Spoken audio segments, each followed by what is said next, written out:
Hey Stash fam, today we're flipping open a book that I've been waiting to read for almost 10 years. Yooka-Re-Playlee isn't just a remaster, it's a complete rewrite, and this one's personal for me. Back in 2015, when I was still working in the mortgage industry, this was actually the very first game that I ever kickstarted. I remember thinking, former Rare developers making a new Banjo-Kazooie style platformer? I'm totally in. Fast forward now to 2025 on the Nintendo Switch 2, and Playtonic has finally delivered the version that we all hoped for.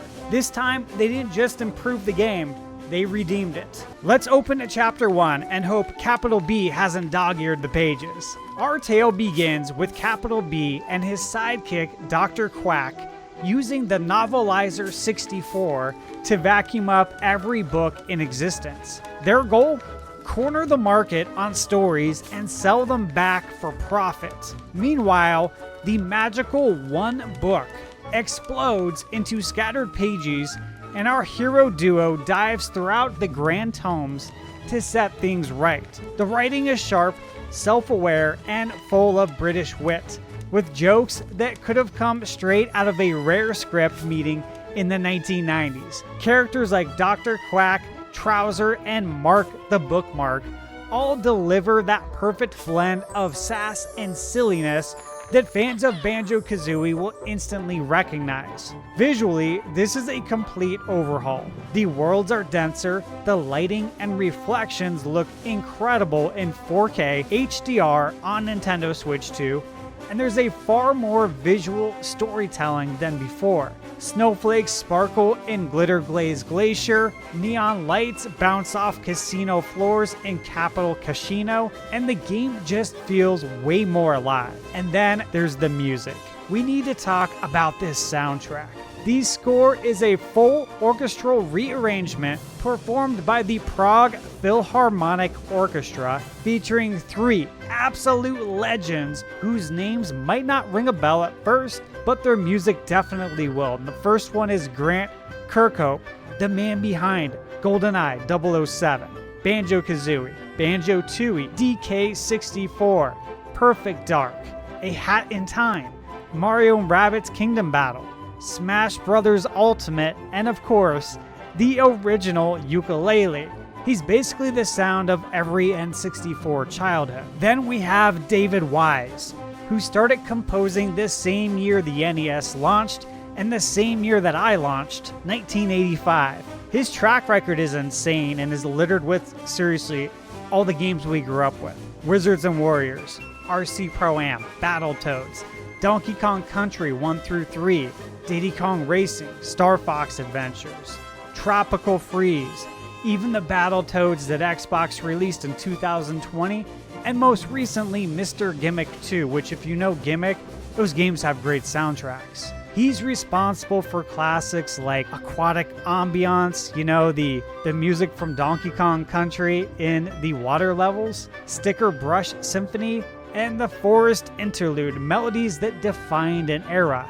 And then you have Steve Burke, another Rare alum who composed for Conker, Live and Reloaded, Cameo Elements of Power, Perfect Dark Zero, Rare Replay, and the original Yooka-Laylee. Together with Dan Murdoch and Matt Griffin, they've reorchestrated every track, re-recorded every theme, and given the game a soundtrack that's equal parts nostalgic and cinematic.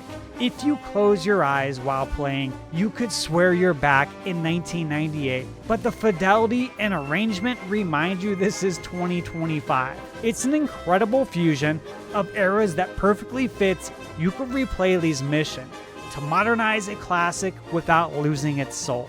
Alright, as Bob Seger would say, it's time to turn the page and see how our heroes roll. Literally. Unlike the original, Yooka-Re-Playlee gives you every move right from the start. No more buying basic abilities from Trouser just to get rolling. The controls are tighter, the camera's finally tamed, and the entire game just feels good. Each world is fully expanded by default, now packed with extra challenges, props, and enemies. If you thought the original felt empty, this one's bursting with life. A brand new map and collectible tracker keeps everything organized, while Mark the Bookmark handles fast travel, complete with nap jokes and pun-filled dialogue. So yes, there is fast travel now in the game. Rextro's arcade has been completely redesigned into small isometric platforming challenges that feel like a mix between Captain Toad, Pushmo, and the Adventures of Lolo. They're fun, quick, and addictive, and I actually look forward to playing these. Tonics return with 35 gameplay modifiers and 104 cosmetics, letting you tweak how you look and play. And if you want to up the difficulty or just change your color palette, go for it, it's all there. Next chapter is performance and polish. Don't worry, this story runs smoothly. On Switch 2, Yooka-Re-Playlee runs in 4K HDR at 30 frames per second, and it's locked in tight. So whether you're playing handheld or docked, it's clean, crisp, and consistent. Now, I played the entire game docked on my 130-inch projector screen using my BenQ X3100i gaming projector. And if there were issues, trust me, they'd be bigger than Capital B's ego. But everything looked stunning here. Here's Playtonic's exact statement about performance in regards to Switch 2. They said that to provide players the best possible looking and seamless version of the game, Yooka-Re-Playlee will be running at a consistent 30 frames per second on Nintendo Switch 2, both in handheld and docked mode. Due to limited time with the development kits, we are investigating the possibility of implementing a performance mode to follow sometime post-launch. Now, my contact at Playtonic also confirmed that they are actively working to improve performance further through future updates as they get more time with the hardware. However, I will say that after playing through the entire game, it performed fine, man. On PS5 and Xbox Series, the game targets 60 FPS and runs in 4K, so those platforms do edge out the Switch 2 in raw speed. But of course, with Switch 2, you have portability, so it's all up to you and how you want to experience this game. And I will say that load times on Switch 2 were quick. Fast travel is literally fast, it's instant. And the presentation feels remarkably seamless. Alright, let's keep the plot rolling here. The pacing in the game is spot on. Every world balances exploration, puzzles, and short skill challenges that reward curiosity without dragging things out. The Cardos minecart stages channel pure Donkey Kong Country energy. I'm obviously referring to the minecart levels. They're tight, fast, and very much replayable. The final boss ties everything together, challenging without ever feeling unfair, and because you can warp between areas freely, 100% runs never feel like a grind. So what's inside this edition?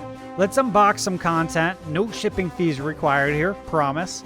Now, a main playthrough will run about 15 to 17 hours, but a 100% completion will easily hit 25 to 30 hours. You've got 300 pages to find in the game, and guys, pages are like finding stars in Super Mario 64, moons in Mario Galaxy, jiggies in Banjo-Kazooie. You get the point. There's 300. There's 750 writing quills, ghost writers, quids, molly cools, rextro tokens, and pirate treasure. Now, I'm not going to go into detail about all of them, but these are all collectibles that you'll be able to find in the game. Each system feeds another.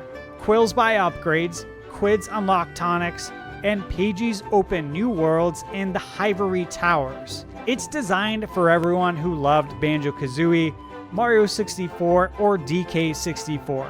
So whether you're chasing nostalgia or discovering this style for the first time, it hits that perfect balance of charm and challenge. So is it fun enough to replay Lee? I see what I did there, and so did Laylee. It's endlessly fun.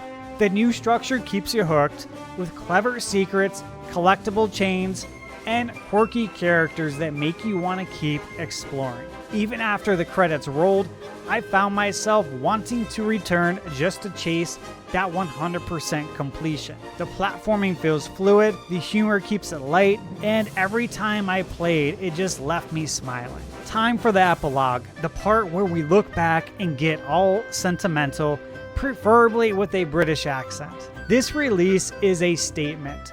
As part of Playtonic's 10th anniversary celebration, Yooka-Re-Playlee is their way of thanking fans and showing how far they've come. 10 years ago, a handful of former Rare developers left their studio with one goal in mind: bring 3D platformers back to life. Their debut was ambitious but imperfect. This version is their redemption arc, a full circle moment that honors their roots while proving they can stand tall on their own. It's not just a prettier game, it's a smarter, tighter, more confident game. The redesigned worlds, the reorchestrated soundtrack, and the quality of life improvements show a team that listened, learned, and evolved. Yooka-Re-Playlee is proof that the collectathon genre still has plenty of pages left to turn. And that, dear readers, brings us to the end, but with a happy chapter 2 in sight. Yooka-Re-Playlee is everything I hoped it would be. Beautiful, joyful, and overflowing with charm. The platforming is tight, the worlds are rich, and the soundtrack is a love letter to the era that defined so many of us. I've reviewed a lot of games this year, and this one is actually near the top, which says a lot. And get this, you can grab it digitally for $29.99, or if you own the original game and you buy the new one on the same platform, you can get it for 30% off, so that would be $21. The physical edition arrives December 18th for $49.99. If you get it on Switch too, it does come complete with cartridge, with a collectible map poster and sticker pack. For fans of 3D platformers, this isn't just worth playing, I think this is essential. For those of us who backed it 10 years ago, it's the version we always dreamed of. This game absolutely earns my full Thunderstruck recommendation. Playtonic didn't just polish a gem, they rewrote the book on how to do a remake right. If you enjoyed this review, please drop a like, subscribe for more hands-on reviews, and tell me which world was your favorite down below. And as always, remember, you're never too old to play video games.